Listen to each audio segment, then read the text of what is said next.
This is the IELTS listening test. You will hear a number of different recordings and you will have to answer questions on what you hear. There will be time for you to read the instructions and questions, and you will have a chance to check your work. All the recordings will be played once only. The test is in 4 parts. At the end of the test, you will be given 10 minutes to transfer your answers to the answer sheet. Now turn to Part 1.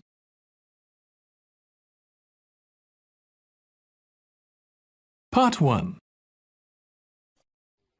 You will hear a man telephoning a sports club to ask about membership and facilities. First, you have some time to look at questions 1 to 4.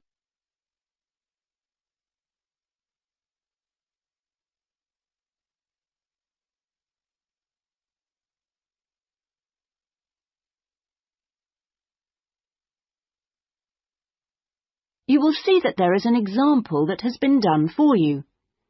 On this occasion only, the conversation relating to this will be played first. Good morning. Sorry, it's gone 12. I'll start again. Good afternoon, Kingswell Sports Club. How can I help you? Oh, good afternoon. I was wondering if you could give me some information about membership and facilities. The name of the sports club is Kingswell, so Kingswell has been written in the space. Now we shall begin. You should answer the questions as you listen, because you will not hear the recording a second time.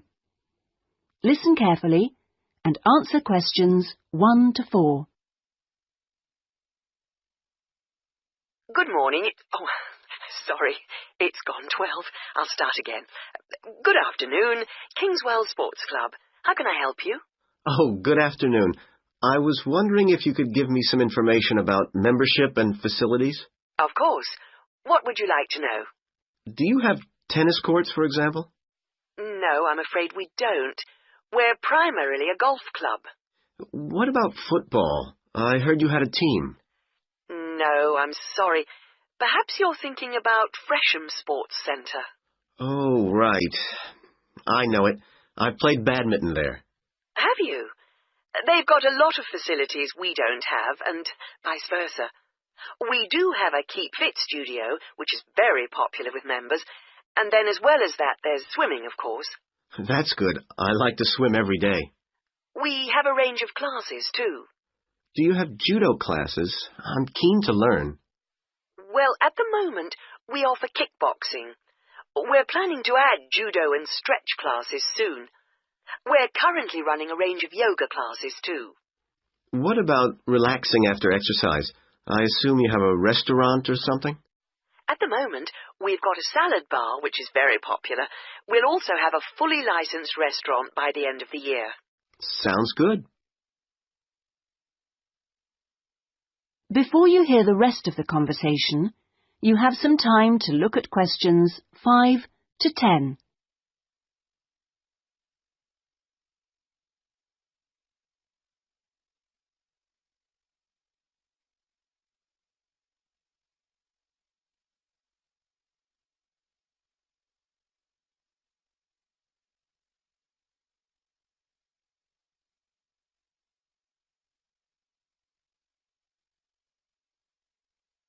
Now listen and answer questions 5 to 10.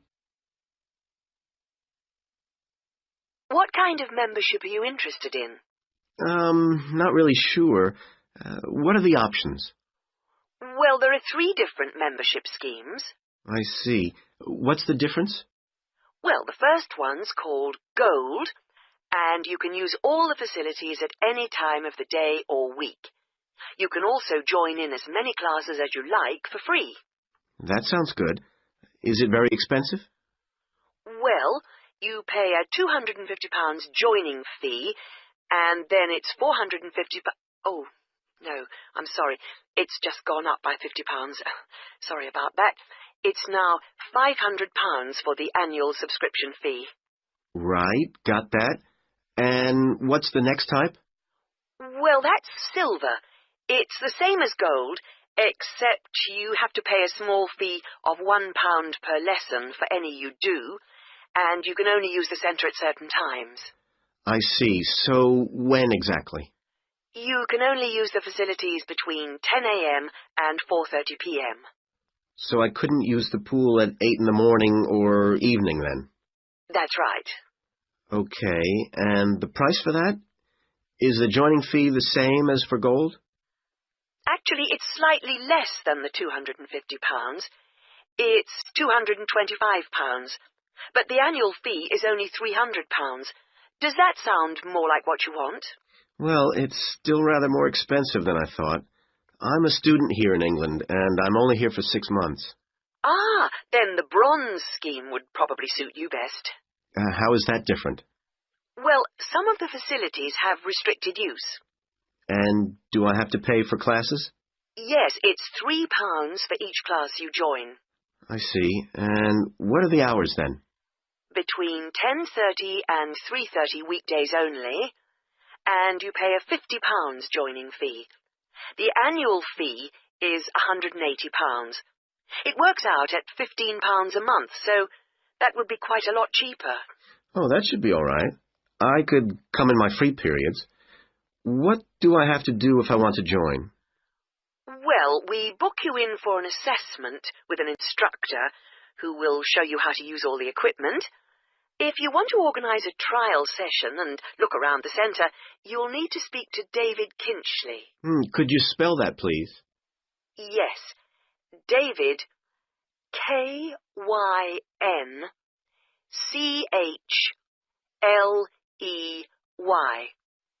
I'll give you his direct line number. It's 0458 95 311. Thanks. Thank you for calling Kingswell Sports Club. That is the end of Part 1. You now have 1 minute to check your answers to Part 1.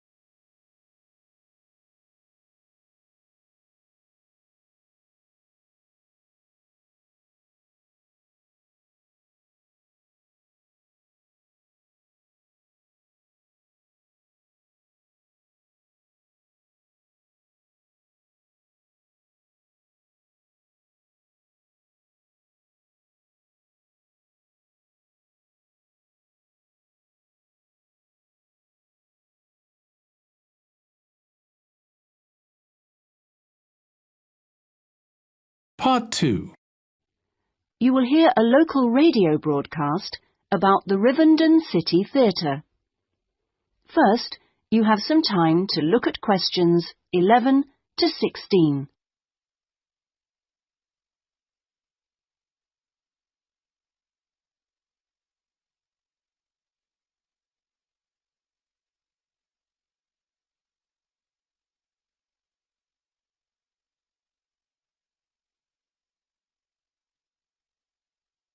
Now listen carefully and answer questions 11 to 16. And here on Radio Rivendell, we have Lynn Rawley, the Public Relations Officer of our own Rivendell City Theatre. Hello, Lynn. Hello. Now, the theatre is reopening soon after its 3-year redevelopment program, isn't it? That's right, and there are a lot of improvements. The first thing people will see when they go in is that the foyer has been repainted in the original green and gold. Then the box office has been reoriented with its own access from the side of the building instead of through the foyer, which means it can be open longer hours and has more space too. The shop that used to be in the foyer, which sold books and CDs, is the one part of the redevelopment which isn't yet complete. The plan is to find new premises for it near the theatre, and we've had difficulty finding somewhere suitable. We hope to reopen the shop in the next few months. Will audiences find any difference in the auditorium? Yes, we've increased the legroom between the rows. This means that there are now fewer seats, but we're sure audiences will be much happier. And we've installed air conditioning so it won't get so hot and stuffy.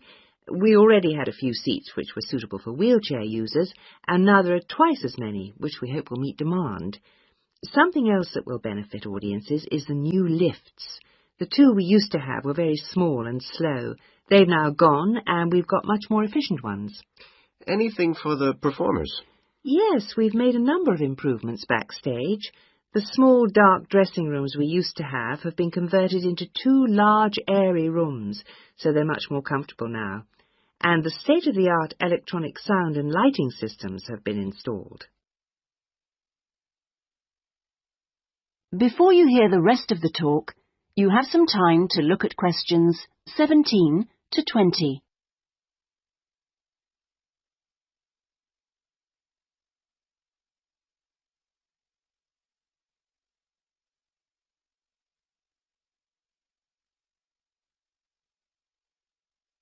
Now listen and answer questions 17 to 20. Okay, so what's the first play that audiences can see when the theatre reopens? We've got a very exciting production of Peter Shaffer's Royal Hunt of the Sun, which is currently touring the country. That starts on October the 13th and runs till the 19th. We're experimenting a bit with the time the curtain goes up. We used to start all our performances at 7:30, but that made it difficult for people to go home by public transport. So instead, we're beginning at 7, because at 9:45, when it finishes, there are still buses running. Tickets are already selling fast. The Friday and Saturday performances sold out almost immediately, and in fact now there are only tickets for Monday and Thursday. How much are they? We've introduced a simpler price structure. Ticket prices used to range from £6 to £30, but now they're all £18. They're available from the box office, in person, by phone, fax or post, or online. Okay, Lynn, now if you'd like to give the contact details for the theatre so that our listeners...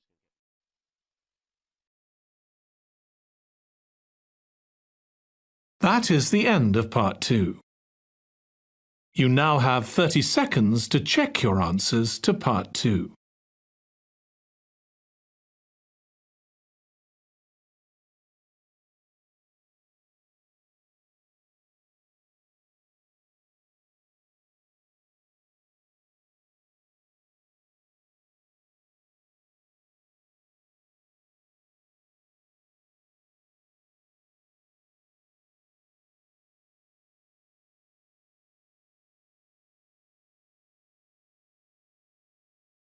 Part 3.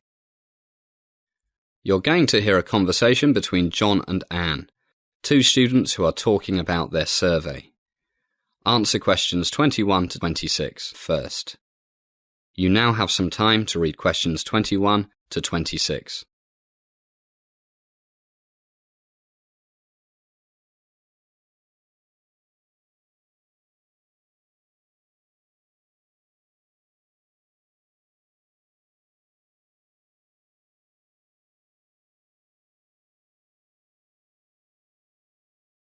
Hi, Anne. How's it going? Thank goodness I finished that survey on television watching and reading ability. What was your survey on? I told you before.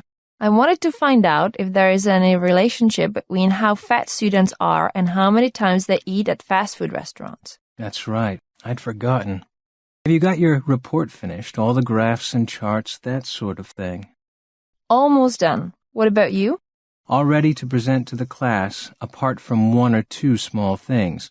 Actually, my results are really interesting. Want me to tell you what I found? Sure, if you promise to let me tell you what I found. No problem. Anyway, look at this graph here. On the x-axis, I have the dependent variable reading level. How did you measure reading level? I used the English department test, and on the y-axis, I have a number of hours usually spent watching television every week. 13 to 19, 20 to 29, 30 to 39, 40 to 49, and 50 to 59. What are these numbers? The people's ages. I managed to get exactly 20 people from each age group to do the test. Took me ages. And what did you find out? Well, look at this. If we take the 100 people as one group, we see that the more television people watch, the worse their reading level. That's not surprising. But did you find any significant difference between the different age groups? You bet. Okay. This is the curve for the group as a whole. These lines are for the different age groups. See what I see? Wow, that's fascinating. The two youngest groups are very similar. Big difference between the oldest two groups and the youngest two. The older the people are, the less the correlation between reading level and hours spent in front of the TV. Why do you think that is? Well, I need to do more research before I can say for sure. But from talking to the people, it's clear that over the past 30 years, most people have been watching more television and reading fewer books. But the older people... Don't tell me. They spent more time reading when they were young than young people nowadays. So they learned to read well, and even though they spend more time in front of the TV than they used to, their reading levels stay the same. Hey, you're pretty smart. That's exactly what I think. But I need to do more research before I can say for sure. How about your survey? As the conversation continues, please answer questions 27 to 30.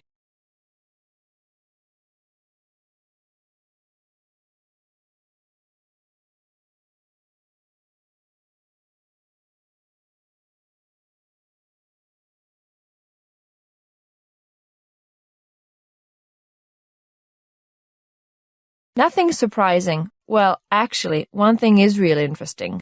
Look, this is the number of times people usually go to a fast food place every week. And these are the percentages of people who are normal weight, overweight or obese, meaning really, really fat. Look, no fast food, only about 5% are obese. And look, 12 or more, about a third.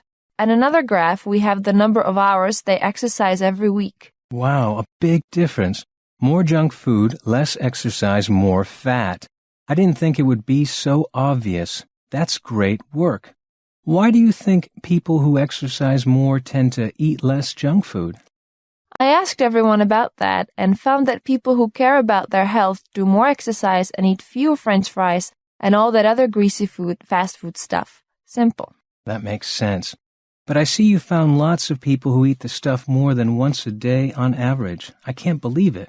You'd be surprised. You're right. Hey, who's this guy? More than 12 a week?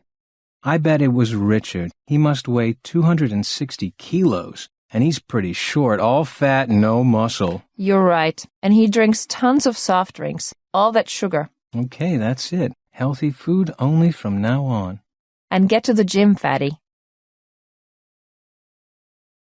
That is the end of part 3. You now have 30 seconds to check your answers to part 3.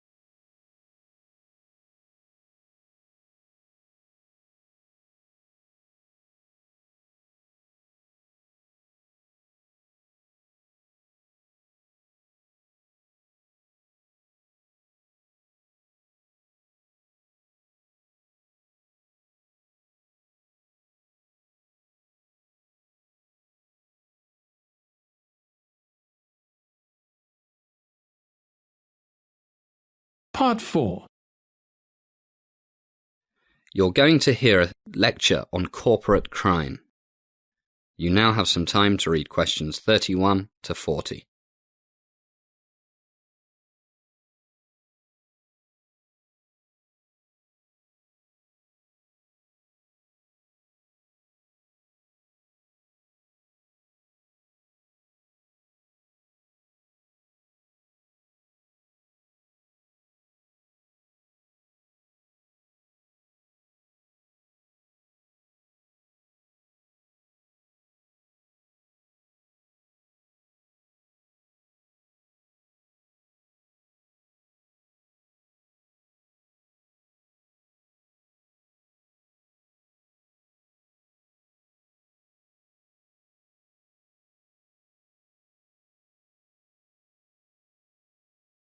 Good evening. Welcome once again to Criminology 201. I'm happy to see you all looking so alert and full of energy after a busy day. Tonight, and for the next few weeks, we will be looking at what is clearly a very important topic, corporate crime. First of all, what do we mean by corporate crime? The simple answer, of course, is crime committed by a corporation, usually by the heads of a corporation working together.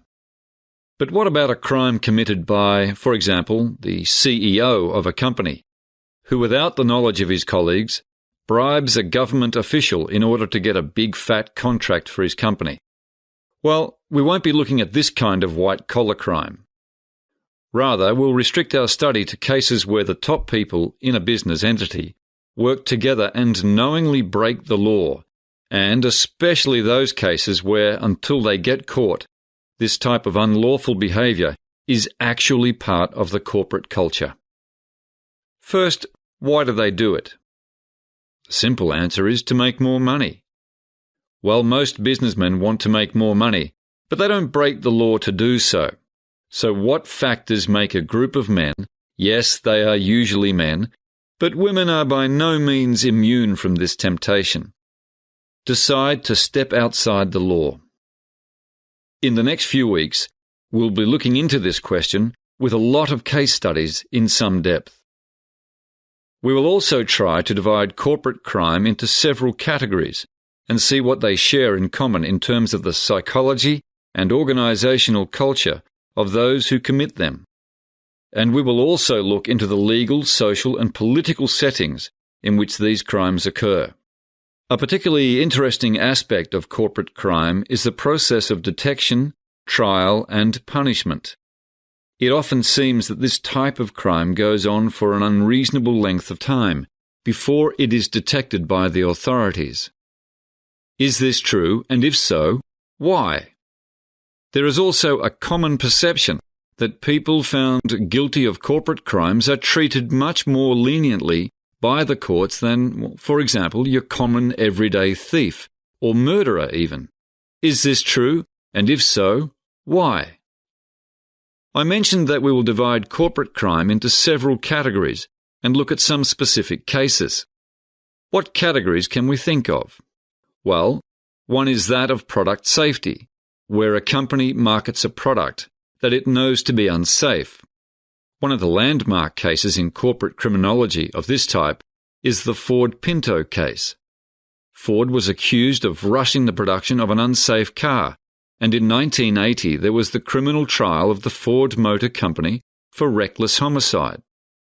We'll look at the research on white-collar crime and studies on organisational culture and structure to examine the lack of safety and recall regulations that may have contributed to as many as 500 deaths.